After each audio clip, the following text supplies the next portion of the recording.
Guys, in our country, there are many such roads that people prefer to travel during the day. If it's a shortcut to their destination, they like to use it. But at night, no one prefers taking those routes. I've told you about one such place many times, like Arya Colony. If someone living in Goregaon needs to reach Powai quickly, they will choose the Arya Colony route even at midnight, rather than going the long way around. But guys, that place is haunted. In the same way, there's a route between Mumbai and Nashik, Kasara Ghat, a 20-kilometer stretch. The very name, Kasara Ghat, is deeply feared, especially among travelers, even though locals don't believe much in these tales. And look out the window, you won't see anything unusual. But if you look into your rearview mirror, you might see someone matching your car's speed, running right behind you. Haunted, right? So guys, today we're going to talk about one such incident that happened with Mohan and his father Kanji, who were traveling from Mumbai to Nashik. They had no idea how terrifying it is to travel through Kasara Ghat at night. Not only is it long, 20 kilometers, it's heavily haunted, and they didn't know why people think twice before choosing this road at night. Most prefer to take a longer route than go through this stretch. But before we start this story, or rather, this video, make sure to unsubscribe to the channel for more horror, mysterious, and historical videos. We're so close to 7 lakh subscribers, even though we've already hit 1 million. So please subscribe to help us reach our goal. The story begins. Mohan and his family had been living in Ontario for years. Their native place was Nashik, and they used to travel there often.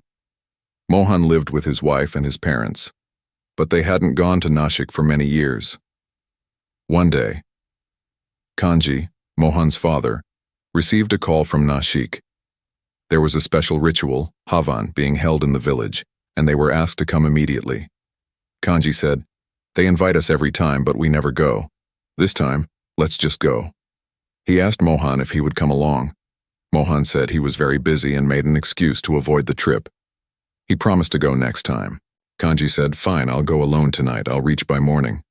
When Mohan's mother heard this, she got angry and told Mohan to go with his father. So Mohan agreed and said, "Okay, I'll come. But you, mom and wife, are not coming." They said, "No, we'll stay here." That evening after work, Mohan and Kanji packed their bags, loaded the car, and left late at night. The journey begins.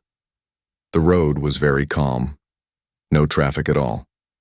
Normally they would have reached quickly. But guys, just because the roads are empty at night doesn't mean you should drive fast. Especially in the dark, you should drive carefully. Mohan was doing just that, driving cautiously, even though he was frustrated after a full day of work. Kanji, on the other hand, was chilling, listening to old songs. They took a few breaks, for the bathroom, for food, for rest, and slowly approached Kasara Ghat. By now, Kanji had fallen asleep. The area was pitch dark and desolate. It had just stopped raining. Mohan was extremely alert while driving through the dark night. He realized, there's no one ahead, no one behind. Am I the only one on this ghat? First encounter. Eventually, Mohan started feeling very sleepy. Naturally, late at night, a sleepy passenger next to you, it's hard to stay awake. He noticed the road was clear, so he decided to speed up a little. Suddenly, a woman appeared in front of his car. Mohan hit her hard and immediately hit the brakes. Kanji woke up and asked, "What happened?" Mohan said, "I think I hit a woman. I don't know if she's alive or not. I need to check." Kanji held his arm and said, "No matter what happens, don't step out of the car here." Mohan was confused. "But Dad, I just hit someone. What if she's hurt or dead?"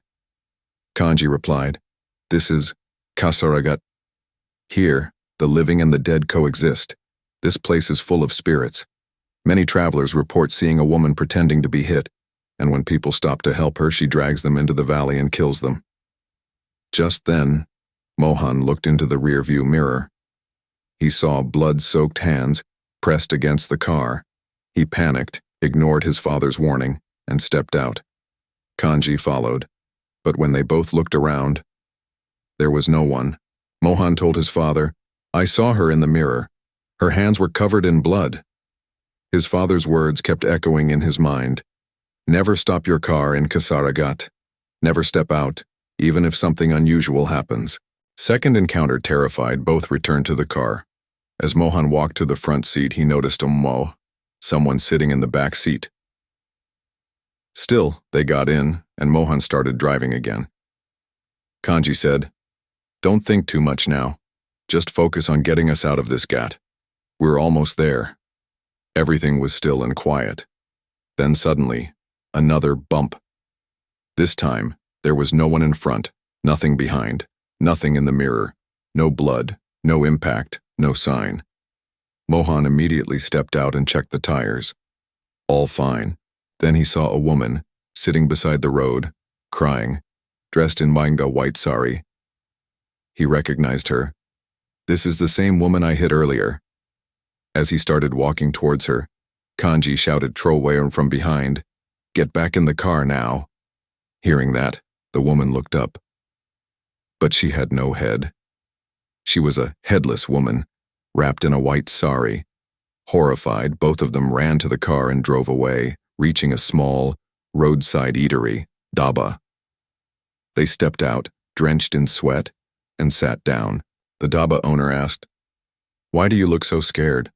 They said, "We just saw a headless woman. She kept bumping into our car. We don't know what she was, but she wasn't alive." The owner said, "Oh, her? Everyone fears her. She's part of the local legend. But don't worry, your Sandra's safe now. You're no longer in Kasara Ghat." They both felt relieved. Final twist. Then the dhaba owner came back and asked, "Would you like tea, lassie, or milk?" They declined, but accepted water. He gave each of them a glass.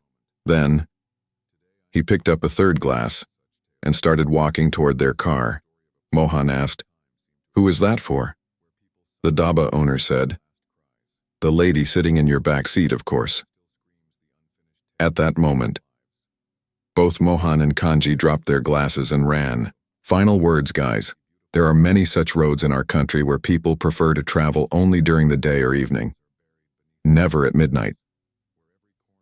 Why? Because they already know the stories of what lies ahead. Only fear. Ghosts, spirits, and dark forces are real. When someone dies in an unnatural way, like in an accident, their soul sometimes gets stuck in that place, endlessly trying to tell their story. So, be careful.